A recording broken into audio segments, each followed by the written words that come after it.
এবারের ভোটে আপনাকে মানুষ কেন বেছে নেবে? বিধানসভা নির্বাচনে মানুষ আমাকে বাছবে না, আমার পার্টিকে বাছবে।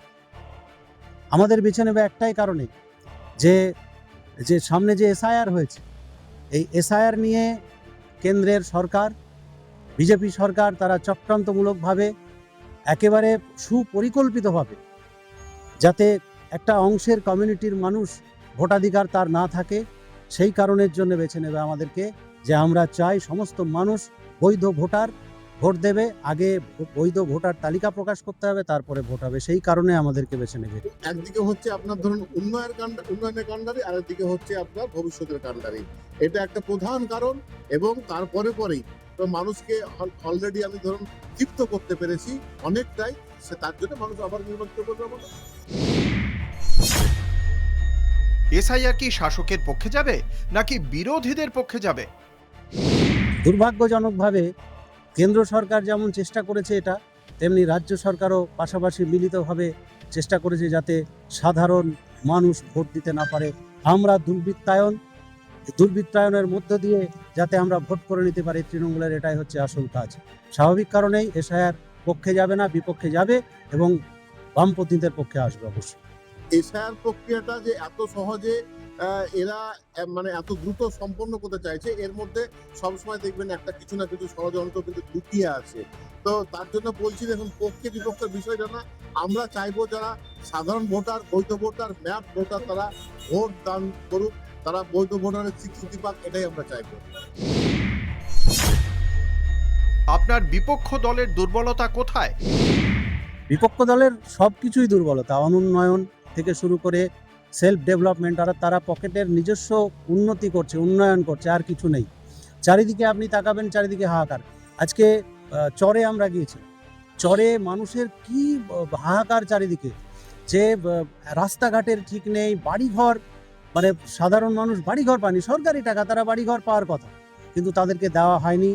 তারপরে আপনার স্কুলগুলো ফাঁকা হয়ে যাচ্ছে, স্কুলগুলোতে কোনো টিচার নেই, ছাত্রছাত্রীরা স্কুলে পড়তে পারছে না।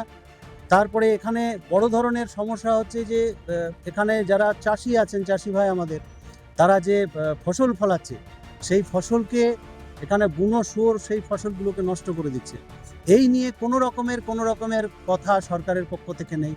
আরে সবটাই তো দুর্বলতা। দেখুন, আজকে ভোট যায়, ভোট আসে, আবার কিন্তু যখন এরা সারাটা বছর কিন্তু থাকে না। তৃণমূল কংগ্রেস কিন্তু সারা গোটা বছর কিন্তু মাঠে ময়দানে থাকে। আবার এরা দেখুন যখন ভোট আসে তখন কিন্তু এরা মাঠে নেমে পড়ে বিভিন্ন রকম এজেন্ডা নিয়ে, বিভিন্ন রকম কথা নিয়ে, বিভিন্ন রকম নাটক নিয়ে কিন্তু এরা মাঠে নেমে পড়ে।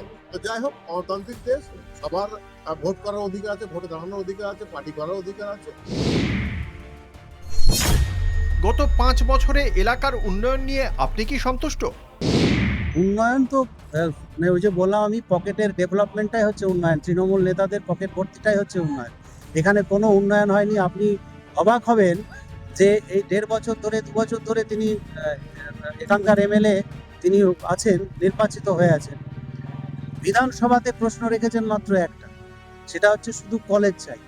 এবং কলেজ চাই প্রশ্নটা রাখার পরে আমাদের শিক্ষা দপ্তর এবং বিধানসভা দপ্তর তারা পরিষ্কারভাবে জানিয়েছে যে এখন আমাদের কোনো পরিকল্পনা নাই, এর বাইরে কোনো তিনি প্রশ্ন ওখানে করেননি। তো স্বাভাবিক কারণেই অনুন্নয়ন এই সরকারের, মানে যদি আপনারা নাম দিতে চান তাহলে একটা অনুন্নয়ন সরকার হিসাবেই আমরা একে পরিগণিত করতে চাই। যে কাজ হয়েছে, এবং বুথে বুথে আবারও যে আমাদের নেত্রী মমতা বন্দ্যোপাধ্যায় 10 লক্ষ টাকা করে আমাদের পর আমাদের সমাধানে দিয়েছেন।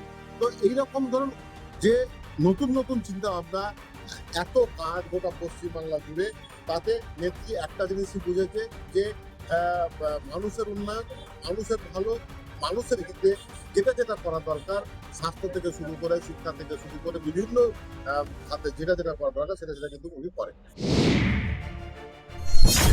বিধায়ক নির্বাচিত হলে এই এলাকার মানুষকে আপনি কি প্রতিশ্রুতি দেবেন?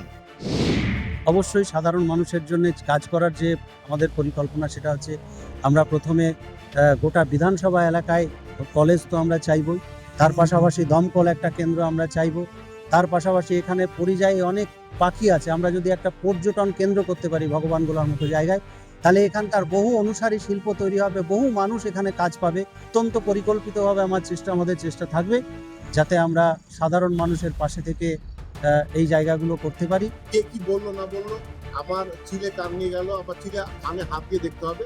এখানে বিরোধীরা অনেক রকম কথা বলবে, অনেক রকম কুৎসারট হবে, কাজ করার মূলত নেই, কিন্তু আপনার ধরুন খোটা দেওয়ার মূলত এরা সবথেকে বেশি এই কাজটা ভালো করে। তো আপনাদেরকে দায়িত্ব নিয়ে বলছি যে মহল্লাতে আমি থাকবো, মহল্লা মানুষ থাকবে, আগামী দিনে যে আমাদের ফায়ার ব্রিগেড হবে মহল্লাতে, এটা নিয়ে আমি নিশ্চিত। আর একটা কথা বলি, আমাদের ডিগ্রি কলেজ খুবই জরুরি দরকার আছে, সেটারও দরকার আছে, সেটা নিয়েও আমি বিধানসভায় উত্থাপিত করেছি। তো সেটা হয়নি কেন, সেই 34 বছরে যারা ছিল এখানে তারাও যেমন উত্তর দিতে হবে, তাদেরকে প্রশ্ন আপনারা করুন, মানুষও উত্তর চাইবে। এবং তারপরেও যে বিধায়করা এখানে ছিল, সেই 2016 থেকে 2021 পর্যন্ত তারাও কিন্তু উত্তর দিতে তারা কিন্তু বাধ্য মানুষের কাছে। আজকে তারা বিভিন্নভাবে গলা ফাটালে কিন্তু হবে না। আমার স্বল্প সময়ে স্বল্প পরিসরে সমস্ত ডিটেলস জমা দেওয়া হয়েছে, আবদার করা হয়েছে, আবেদন করা হয়েছে। এটা সবাই সতর্কের ব্যাপার, মানে এটুকুই বলতে হবে।